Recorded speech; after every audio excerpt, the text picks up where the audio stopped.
So in this video, I want to do not so much a rant, more of a ramble about something that I've noticed with the Democrats over there in Yankee Land. The shift, I'd say, came a few days ago at the turn of the Saudi kerfuffle, but in the last 2 or 3 days, the shift in mood from the media has been noticeably cranked. Because yesterday morning, I caught wind of an article that said, did Saudi Arabia just hand the midterms to the GOP? I started chuckling and thought, oh, here's who they're going to blame for the loss. And then I see Styx doing a video on the article, so yeah, there we go.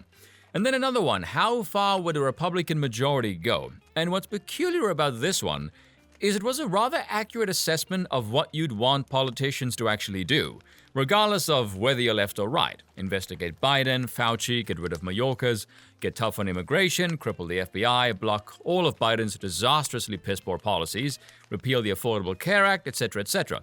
That's all pretty neat. Where do we sign up? Sounds fantastic. And yet it all has this gloomy mood about it. And I thought, who are you writing this for? What kind of a geek would consider any of this problematic? Very strange indeed. But I've been trying to figure out why the Democrats appear so rudderless and, for a lack of a better phrase, fucking insane. So I've come up with a few ideas. For once, the biggest crux of the problem is not academia, although they still have an outsized role of influential stupidity. It's the isolationism of the Washington bubble. And because there is no accountability in a democracy, the only feedback mechanism these idiots ever get is through the ballot box once every couple of years. And even then, only if enough people are pissed off and there's a competent or charismatic challenger. So not exactly a great system we have. The agenda this administration is pushing is extremely far left, which causes a host of problems and flare-ups. For one thing, Joe Biden looks utterly impotent to stop anything. Voters were duped by the so-called moderate label the media tried to slap on him.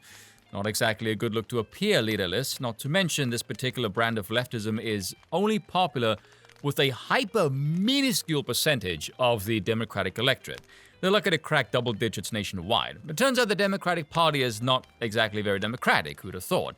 But because the US is quite a diverse nation with a large landmass, this far leftism is not a viable option for those in more competitive purple states. It's a kiss of death for many of them, which is why so many vulnerable politicians are distancing themselves from Biden.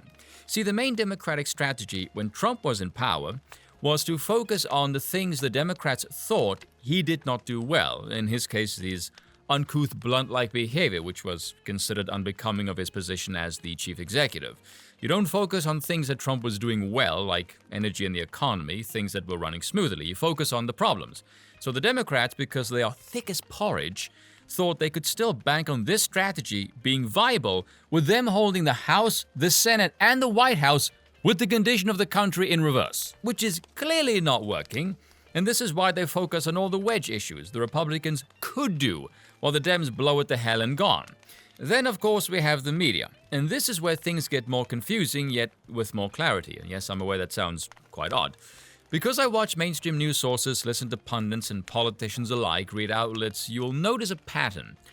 Whilst there's obviously some coordination going on, I'm beginning to question just how well that's run, because it's seemingly a chaotic clusterfuck. Because none of these four forms say anything coherent. I'll give some examples. On the one hand, you have someone like Robert Reich over at The Guardian, who by all accounts is a colossal fucking retard. This is an actual quote from an article he wrote yesterday.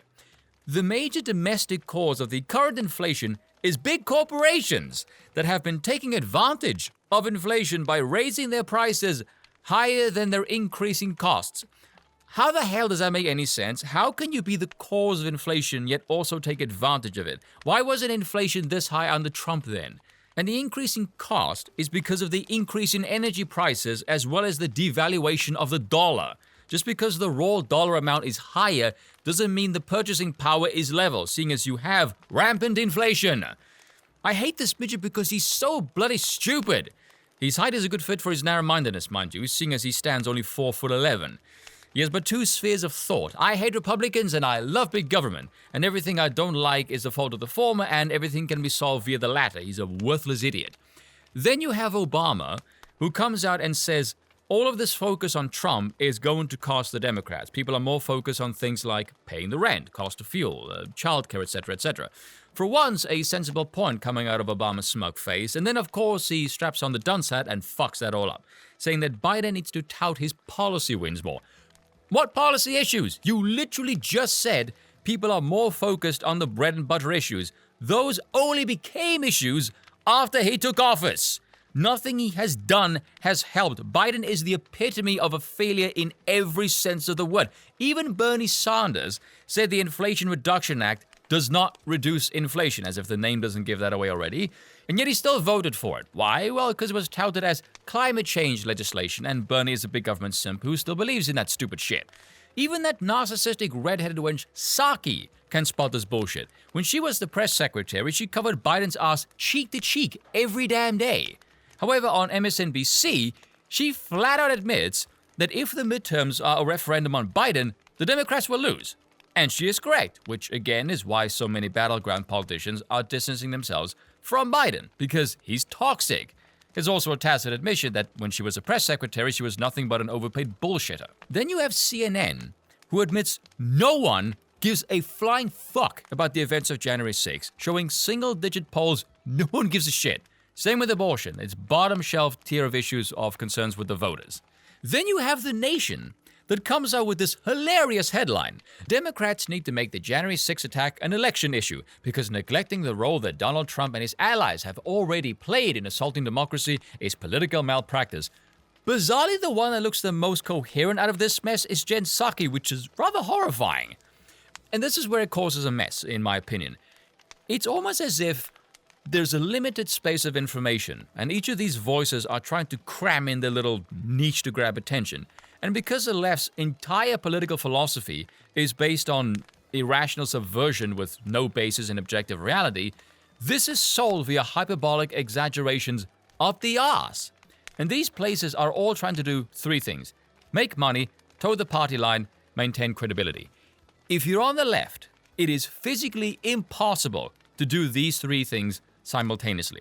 So if you're a political figure who doesn't interact with the real world outside of the Washington bubble, but you're reading the news with this obscure slant in their business model, you're not getting anything new. You're simply indulging in the demented ramblings of the propaganda peddlers attempting to justify your position of power in the machine.